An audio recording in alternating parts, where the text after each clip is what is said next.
Hey guys, Froglio here, your friendly underfrog of Yu-Gi-Oh! And today I'm going to be talking about a card in Tengu format that is very much underrated, but also potentially pretty powerful under a variety of circumstances. And that card, as you can see before you right here, is Alector, Sovereign of Birds. So let me just talk about what this guy is. So he is a level 6 Winged Beast type effect monster with 2,400 attack and 2,000 defense, so a pretty solid body. He's only a 1 tribute monster if you do want to tribute summon him.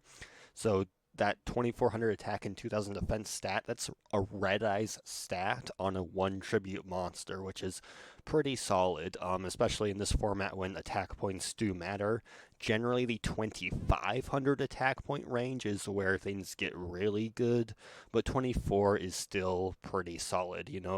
It matches Caius, it matches Black Rose, it gets over something like Brionic or Orient Dragon. Um, and yeah, if it were a dark, it'd also be able to get over a Cataster, which we'll talk about that more later. Um, but it can also crash with a TG Hyper Librarian, and a lot of those cards I just mentioned are extra deck monsters as well, whereas this is not. But not only is he just 1 tribute for that body, he also has a self special summoning condition, and that is if your opponent controls 2 or more face-up monsters at the same attribute, you can special summon this card from your hand. So that is a non chain summon, or a summon that does not start a chain, or what some people like to call an inherent summon. So that'd be like the same type of summon as a chaos monster, or as like Archlord, not Archlord, but yeah, Archlord Christia, and Hyperion, I believe, things like that. So it can be Solemn Judgmented, and it can also be Black Horn of Heaven, and your opponent can kill it with Thunder King. So that is something to keep in mind. It is one of those type of like inherent summons that don't start a chain. Um, so they can be responded to with those type of things that negate those type of summons. But there's no cost to it. There's only the condition of your opponent controlling 2 or more face-up monsters with the same attribute. Now, that sounds kind of oddly specific, and it's definitely a lot more niche than something like Cyber Dragon, which I think this is the card that this card is most similar to is Cyber Dragon, where if your opponent controls a monster, you can special summon. If only your opponent controls a monster, you can special summon this card from your hand. So one nice thing about this card is that you can summon them. You can have a monster on your field, whereas Cyber Dragon, your opponent has to have one, and you have to have none. Whereas this one, it doesn't matter how many you have; it only matters what your opponent has. So there is a little bit of flexibility there this card has that this one doesn't, but generally speaking, Cyber Dragon is a lot easier to summon than Alector. However, Cyber Dragon's also just a 2,100 attack monster with no special effects. And guess what? Not only is he 2,400 attack with 2k defense, whereas he only has 1,600 defense, he also has an active effect that is actually really, really good and relevant in this format. And that effect is once per turn, so it's soft once per turn. You can target 1 face-up card on the field. Any face-up card on the field. It can be on your side of the field. It can be on your opponent's side of the field. Um, but it can also be a monster card or a spell or trap card, just as long as it's face up on the field. You can target it for cost. That target's effects are negated during this turn. So basically, what you could do with this is special summon it, or you can even tribute summon it. You don't have to special summon it. You can tribute summon it with just 1 monster, so it's a bit flexible how you can get it on. But then once you do, you can negate a Gachi Gachi Kentetsu, right? You can negate a Gachi Gachi Kentetsu, attack into the Gachi, and it will die. And then also, like I said, like I was going to say earlier with Catastor, normally this card would die to Catastor because Catastor's effect, because it's not a dark, but you can just negate the Catastor and attack over the Catastor anyway, so this card actually can get over Catastor, which is otherwise a pretty difficult threat to get around with some decks. But also, you can negate. Oh yeah, Leviathan Dragon right here. I believe if so, this card comes on field, activates effect, detach material, makes it 2,500 attack. You come around to your turn, and let's say you're able to get this guy on board. I do believe you can negate the Leviathan Dragon, and it'll go down to 2,000 attack. And then you can swing over that because it's 2,400 attack. So there's lots of relevant things that you would want to negate, but of course those are just monsters. You can also negate spell and trap cards. So if your opponent for some reason has like a battle floodgate, like a Swords Revealing Light or a Messenger of Peace or something weird like that for some reason, you can negate that and attack. You know, your opponent going to activate swords. Haha, you can't touch me for 3 turns. No, just negate the swords and then attack, negate the swords the next turn, and attack again. You know, the swords basically just gets removed with him. Um, not that people play swords very often. Obviously, you can't negate skill drain because skill drain would negate him. That'd be a big contender for wanting to negate, but sadly that can't happen. But Necro Valley, like you can negate a Necro Valley, make their Gravekeeper monsters weaker, and make sure it makes you let you do your graveyard plays. Um, and obviously other little floodgates like Goes and Match, Rivalry of Warlords, you can negate those, but you can also negate your own cards too. So like Beast King Barbaros right here, you can negate him on your side of the field. So if you normal summoned him with his own effect without tributing, he becomes a 1900 attack monster. But if you negate his effects, even for just 1 turn, he gets bumped back to 3000 attack and stays there, similar to the Forbidden Chalice combo you can do with him. But you can also like negate your own floodgate. You can have Messenger of Peace. It says no monsters with 1500 or more attack can attack, so that includes your own. But with Alector here, you can just negate Messenger of Peace on your turn, attack with your Alector, next turn negate Messenger of Peace again, so that Messenger of Peace becomes a one-sided floodgate, which is kind of cool, so you can have floodgates that are normally two-sided be one-sided because of Alector, because on your turn, like even with something like Anti-Spell Fragrance, right? Anti-spell fragrance, you can negate it on your turn, activate all the spells you want from hand. Then on your opponent's turn, it turns on again because it only lasts until the end of the turn. So that's kind of cool. There are lots of cool little tricks he can do with his effect negation. And again, just being a 2400 attack body is good if you have no good targets to negate. Um, the last line of text here is his only real restriction. It says there can only be one face-up Elector Sovereign of Birds on the field. So that if you know what Magic the Gathering is and some rules in there, there's something called the Legend rule, which is basically just this, where any legendary creatures, there can only be one of them on the field. In recent times, each player can have a copy of that legendary creature, but the original rule was the exact same as this. So he's like one of the few like truly legendary monsters in Yu-Gi-Oh! Because of this text. But it is a restriction. It's not a very heavy restriction. The only thing I can see this really coming up with is if it somehow gets popular in the meta and both players that are playing against each other have this card, then whoever sticks it on the field first, they sort of have a bit of an advantage because whoever is facing off against this card, like they won't be able to summon theirs until they get rid of the first one.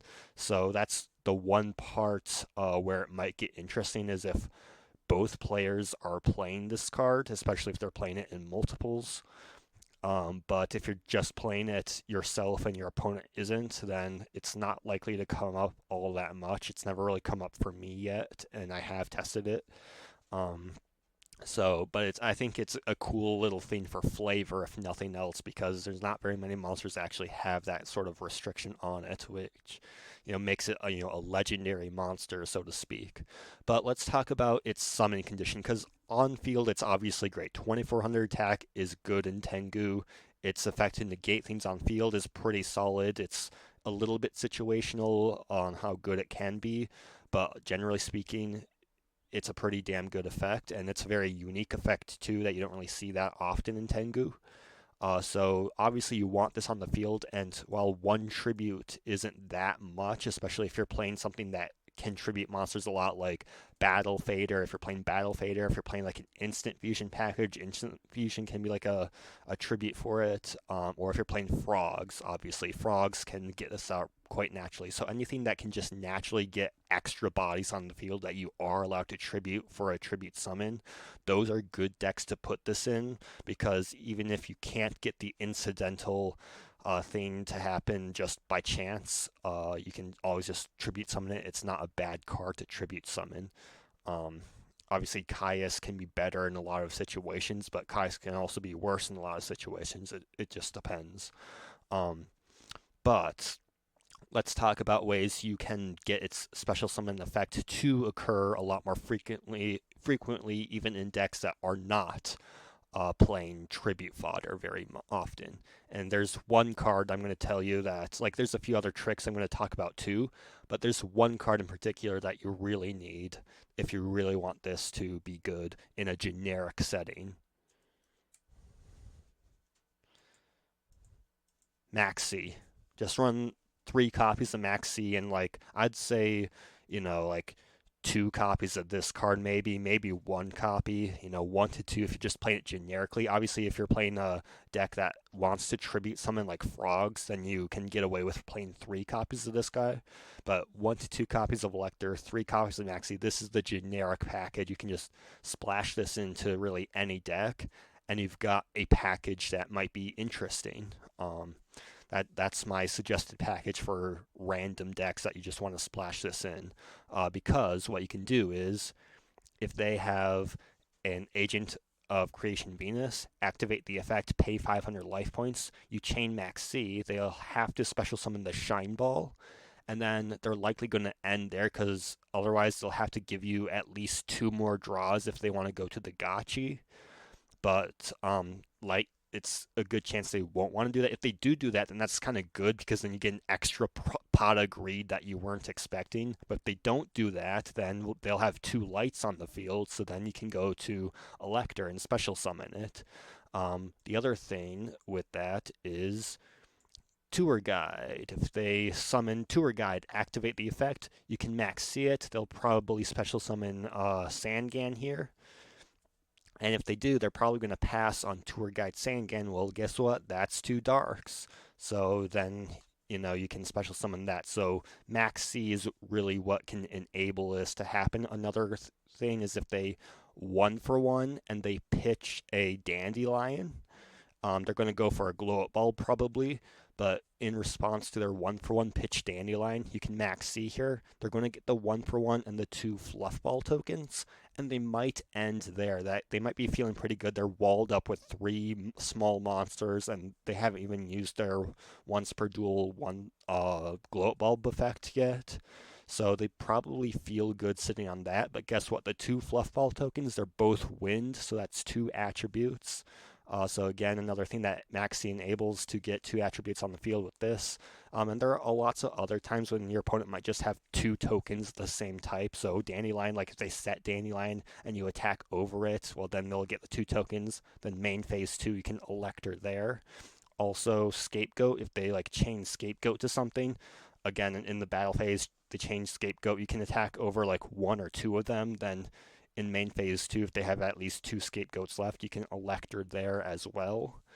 And then there's situations where your opponent will have like a Reborn Tengu, and then they'll 1 for 1 into a glow up bulb, which gets them a TG Hyper Librarian, then they get another Reborn Tengu, and then they can use Glow Up Bulb Effect to summon that. Then they can go into another level 5, which is usually Ally of Justice Catastor, and that's usually a pretty solid end board that a lot of people like to end on when they get, this combo.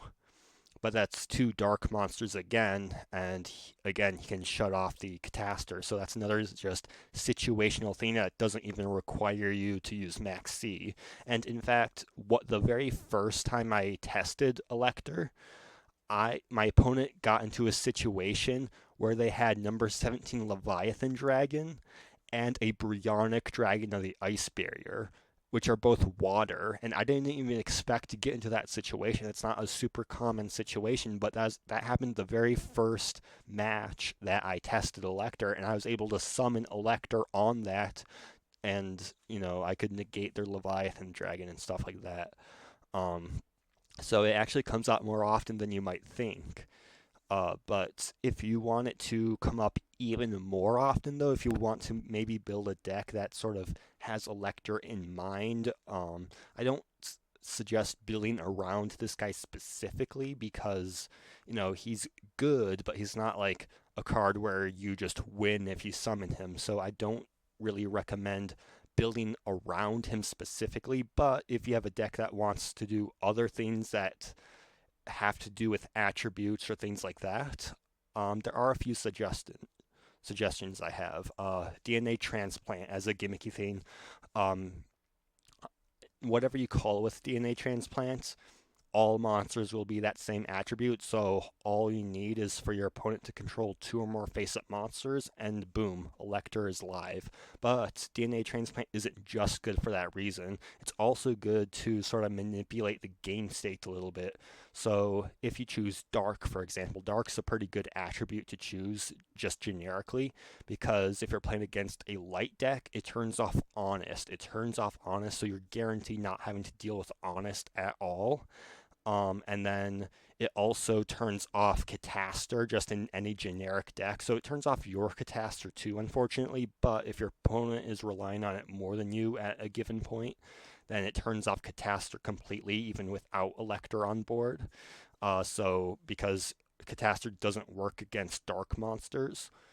And then, what else is there? Oh, yes. So we have synchro monsters that require a specific attribute. So light end dragon requires a light. So if you call dark, they cannot light end dragon. They also can't go into Naturia monsters, which are really annoying to deal with. And most people don't use them. But if you do go into a matchup that does, then turning off all their monsters from being earth is pretty damn good. Gun gear is sort of a niche thing that you also don't see very often, but if it comes up, then it comes up. And then these cards you would want to call something that's not dark. So this is especially if you're going up against Infernity. So you want to call like anything that isn't dark basically. And then these guys will get shut off as well. Plus, you can also do it aggressively. You can also use this card aggressively. So call light. If you call light, your honest gets turned on. Your honest gets turned on. And you also turn on Leeching the Light, so you could actually main deck Leeching the Light with this. Call light, and then all of your opponent's monsters will always be light, so this is going to be live, and you can be really, really aggressive, try and go for some OTK with Leeching. That'd be really, really gimmicky, but it's something you can do. And also by calling anything other than dark, whether it be light, whether it be anything, you can also automatically turn your own Ally of Justice Catastor on. So if you are the one relying on Ally of Justice Catastor, doing anything other than dark will keep this on no matter what. And then obviously you can set up your own plays. Like you could call Earth and set up your own Naturia plays. You could call Water, set up your Gun Gear plays. Call Dark, set up these plays or whatever. Whatever you want. So it's actually a bit more flexible in this particular format than you might think. And then obviously if your own deck cares about attributes in some other way, that's another reason to use it. But again, very, very gimmicky. I don't super recommend it. Another one is Scroll of Bewitchment here. Select one attribute, change the attribute of the equip monster to the one you select. So basically, if your opponent has two or more face-up monsters and you have an Alector in hand, you can choose any one of their monsters, equip it to this, and then choose the attribute that the other monster has. So then, regardless of what attributes their monsters are, you can change one of them so that they are both the same, and then Alector goes online. And it has the same similar applications as DNA Transplant, just in a more targeted way. Um, and that is like if your opponent just has one attack position light monster, you can just equip this to that light monster, call anything other than light, and you're guaranteed not going to get honest on you. Again, very gimmicky, super don't recommend it, but if you do want to kind of go into this, this is also an option, hidden armory, to search for an equip spell. The main downside is that you cannot normal summon or set the turn that you activate this card, but that's perfectly fine for the most part because you're playing Alector in theory, and this guy can basically just stand in for your normal summon if you use his special summon effect. He's still like 2400 attack body that you're getting on board instead of your normal summon. So if you really, really, really want to search for this, you can go that. Again, it's just more like theorizing, brainstorming ways that you can maybe like actively use Alector, but not necessarily stuff I recommend. But Mystic Box is kind of interesting if your opponent has two or more face-up monsters and they have a different attribute, but you have a monster on your side of the field that is the same attribute as one of theirs. You can destroy the monster with the different attribute, then give them the monster with the same attribute. So if they are sitting on a Creation of Venus and a Gotchi, they got that combo off. They have a light and an earth. And let's say you have a TG Striker here. A TG Striker, and they went first. They got the setup of Gotchi plus her. You have a TG Striker. You can special summon the Striker, Mystic Box their Agent of Creation, give them the Striker. Now they have two Earths, and you can special summon Alector. Or if you want to be a little bit more creative with it, you can also just run the Homunculus, the Alchemic Being. Once per turn, you can change the attribute of this card. So if you just have him plus Mystic Box, you can change this guy's attribute to whatever attribute you want. So in this case, you would want to change it to Earth if they have the Agent plus Gotchi. And then you Mystic Box the Agent of Creation. Then give them the Alchemic Being after you've changed it to Earth. And then they'll have two Earths on board, special summon Alector, negate the effect of Gotchi, and destroy the Gotchi. So lots of interesting things. And because this is a plant, you can use your one of Lone Fire Blossom. Your one of Lone Fire Blossom to search it because it's a plant. So that's funny. So you can have basically 4 copies of this card if you want, or you can run 1 copy of this card as sort of a toolboxy thing with a plant package. Which is kind of interesting, and then just run like 3 Mystic Box to get a Destroy and get Alector online. So lots of cool little interesting things you can do with Alector there. But again, at the end of the day, all you really need is just 1 to 2 copies of Alector plus 3 copies of Max C, and you're pretty good from there. That's just the basic package. Otherwise, if you want, Battle Fader helps, and then you can maybe justify a 3rd copy. Frogs help, and Instant Fusion helps, just extenders like that, and you're pretty good to go. So yeah, that's my little spotlight on Alector, Sovereign of Birds. Maybe it can actually see a bit more use and a bit more play in Tengu format. I feel like a lot of people don't even really know it exists, but it does exist. It is very much legal in the format. It was actually printed as a rare in a turbo pack not long before Tengu format. So, and it was printed before that, I believe, in some promotional thing. So it was printed twice before Tengu format. Both of those times were after Edison format. So it's sadly not legal in Edison because let's look at Des Frog here. No, not Des Frog. What am I talking about? Dupe Frog. Dupe Frog Lock. Dupe Frog Lock inherently has the same attribute because it's the same monster. So you just, if you are facing down a Dupe Frog Lock, special summon Alector, it will negate one of the effects and then attack over the other one, and that breaks the lock. So Alector breaks all these locks. It breaks Dupe Lock, it breaks Watt's Lock here, it breaks Watt Hopper, it breaks Valkyr Valkyria right here. It breaks, Captain. Marauding Captain lock. It breaks all of these different battle locks, which is very, very niche in this format because they almost never come up. But they can, in theory, come up in the casual setting, and it breaks all these locks. But in Edison format, Dupe Frog lock, it would break that very, very easily. But sadly, it is not legal in Edison format, so it would be cool if it was legal. I wish it was legal in Edison because that application is just so cool in my opinion. But just so you know, if it does come up, you can break those locks as well. So anyways, thanks for watching my video. I hope you enjoyed, and please stay tuned for more Tengu spotlights just like this one. I'm so excited to be making more videos for Tengu in the future.